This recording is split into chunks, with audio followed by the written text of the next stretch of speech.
Welcome back to the Science Podcast. On YouTube, of course. You ever get like this feeling like there's more to the internet than we see every day? More than meets the eye, right? Yeah. Like a whole hidden world kind of lurking just beneath the surface. Definitely makes you wonder. Well, today we're doing a deep dive on that hidden world, the deep web. Ooh. Spooky. A little bit, yeah. Yeah. I mean, it's often shrouded in all this mystery, misconceptions, too. Well, sure. We're going to be using a couple sources to, help guide us. Wikipedia's definition of the deep web is a great place to start. Makes sense. And then we've got a video, Deep Web, the untold story of Bitcoin and the Silk Road. Sounds juicy. Oh, yeah. That's where things get really interesting. But first, before we go too far, got to clear something up. The deep web. It's not the same as the dark web. Yeah. People mix those up all the time. All the time. Big difference. The deep web is way bigger, actually. And, maybe not as exciting as folks think. Really? Oh, yeah. Think of it like this. Your online bank records, private emails, stuff you keep in cloud storage. Wait, that's part of the deep web?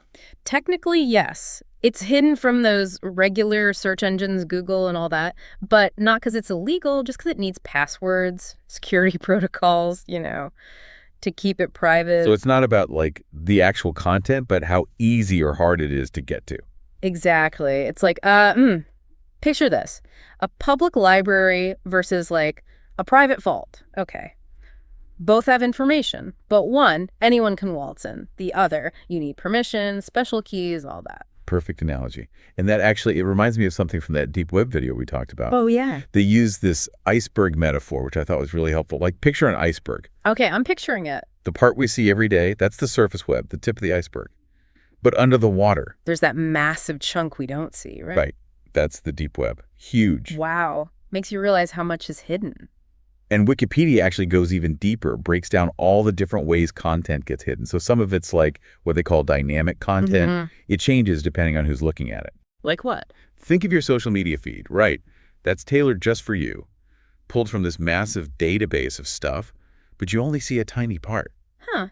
Never thought of it like that. So I'm interacting with it, but all the behind-the-scenes stuff and the whole picture, that's hidden. Exactly. Then you've got private webs, like the networks companies use internally, or databases for academics, stuff like that. Only certain people can get in. Makes sense. Keeps things secure. Right. And then, get this, there's content that's just unlinked. Like, it's online, it exists, but there's no link to it from anywhere public. So how would you even find it? You'd need a map, basically. Huh? Like a secret room in a huge house. You'd never know it was there unless someone told you exactly where to look. That's wild. Okay, so we've established the deep web. It's not automatically a bad place, right? It's more about the levels of access and how search engines, index the content or don't index it, I guess. Makes sense. But then how did this idea even come about? Like a hidden internet? Who dreamed that up? Right. Well, that's where we get into this fascinating group they call themselves Cypherpunks. Imagine, back in the early internet days, okay, mathematicians, hackers, brilliant minds, and they're all super skeptical of anyone having too much power, especially governments, and really, really big on protecting individual privacy. I mean, thinking back then, was all that surveillance stuff really a big deal? Seems kind of paranoid, maybe? Yeah, looking back, it's easy to say that, but remember, this is before the internet became, what it is now. Sure. They saw the potential, though. Like governments and corporations having this power to watch everything we do online, control our digital lives. And they didn't like that one bit. So they wanted to protect people's freedom. Exactly. So they started building tools, right? Encryption technologies, networks for anonymous communication. They basically laid the foundation for a lot of what we see in the deep web today. So they were digital pioneers pushing for a more open internet, less control. That's a great way to put it.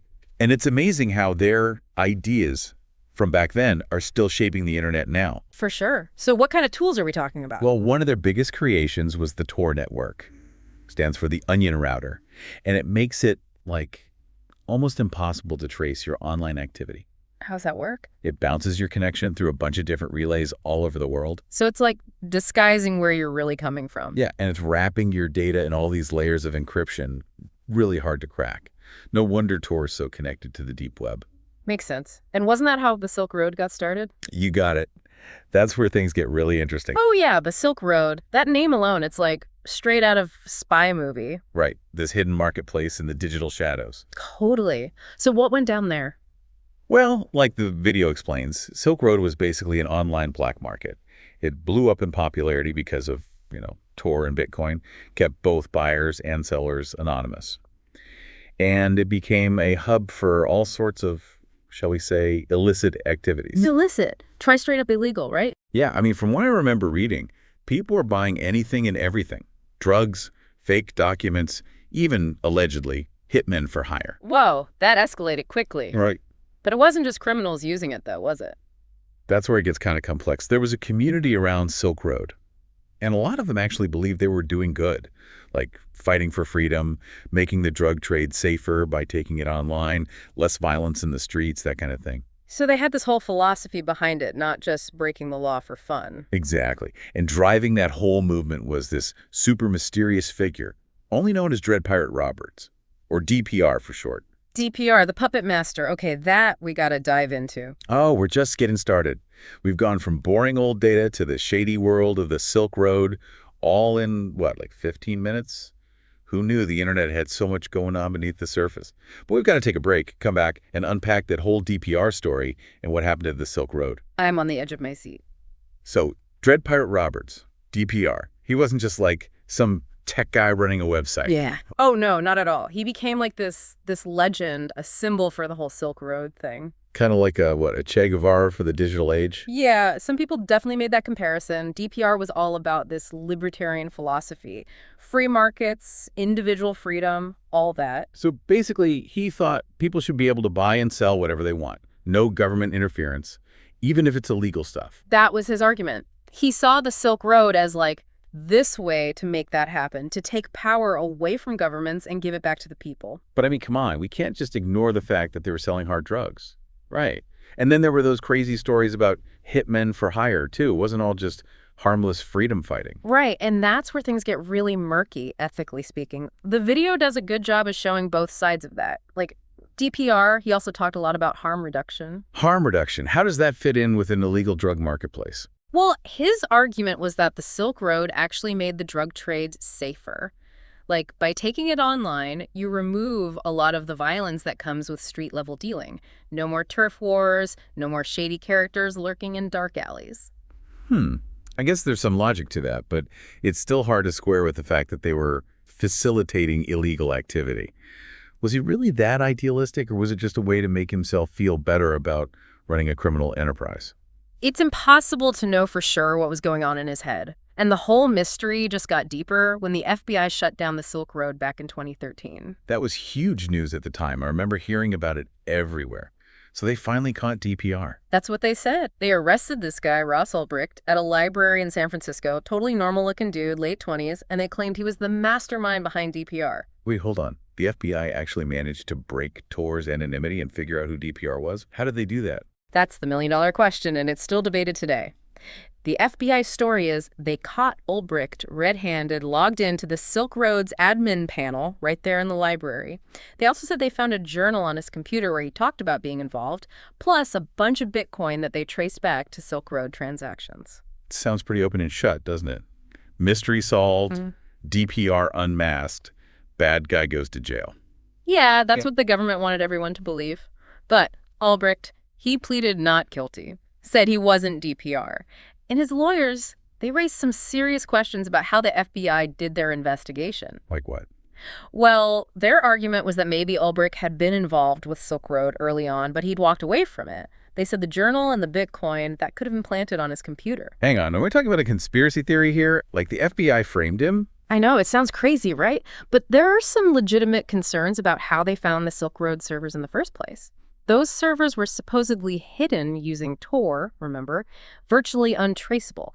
And yet the FBI claimed they just, stumbled upon them. Yeah, that does seem a little too convenient. Right. The defense argued that the FBI must either use some kind of illegal hacking techniques or maybe they got help from the NSA tapping into their surveillance programs. But the judge wouldn't even let them present evidence about how the servers were found. Yeah, they couldn't even challenge the FBI's methods. That doesn't sound like a fair trial. No, it doesn't, does it? And then there's the whole thing with the hitman accusations. They never actually charged Ulbricht with any of that, but the prosecution used it to deny him bail and make him look like a super dangerous criminal in the eyes of the public. Classic trial by media. poison the jury pool before the trial even starts. Exactly. So in the end, Ulbricht was convicted on all the charges they did file against him. Got sentenced to life in prison, no chance of parole. But whether he was really DPR or just some guy they pinned it all on, well, that's a question that might never be answered for sure. So even though the Silk Road is gone and its supposed mastermind is behind bars, the story isn't over. There are still loose ends, unanswered questions.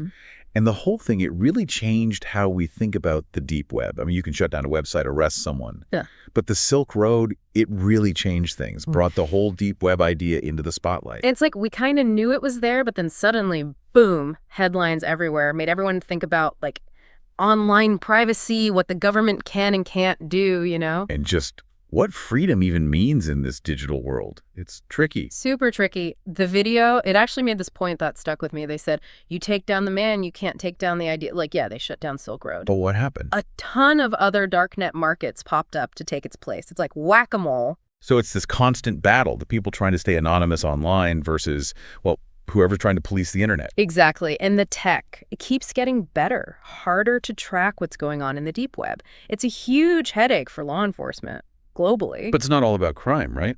Like, the deep web can be used for good stuff, too. Oh, absolutely. I read about how in some countries where the government controls everything, censors the internet, whistleblowers, activists, they use the deep web to communicate safely. Right. Bypass all that surveillance. It can literally be a lifeline for people facing persecution. Wow. Yeah.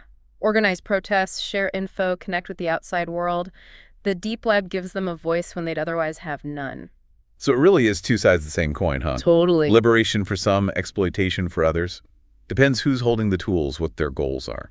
Makes you think, those cypherpunks way back when, their idea of a truly private internet, no one watching over your shoulder, it's more relevant now than ever. But, like we've seen, that vision can go sideways. Yeah.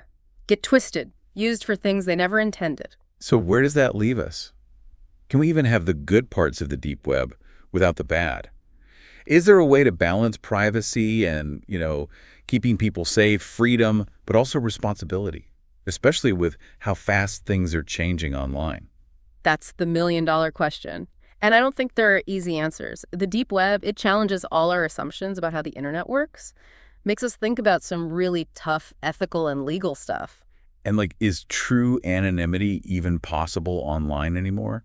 Or is that just a fantasy? Something to ponder, for sure. Well, that's about all the time we've got for this deep dive into the deep web. Already. Feels like we just scratched the surface. We did. There's so much more to uncover, but hey, that's what makes it so fascinating, right? Make sure you check out the links we've got down in the show notes. And hit us up in the comments. Let us know what you think about the deep web, where it's all headed. Until next time, stay curious.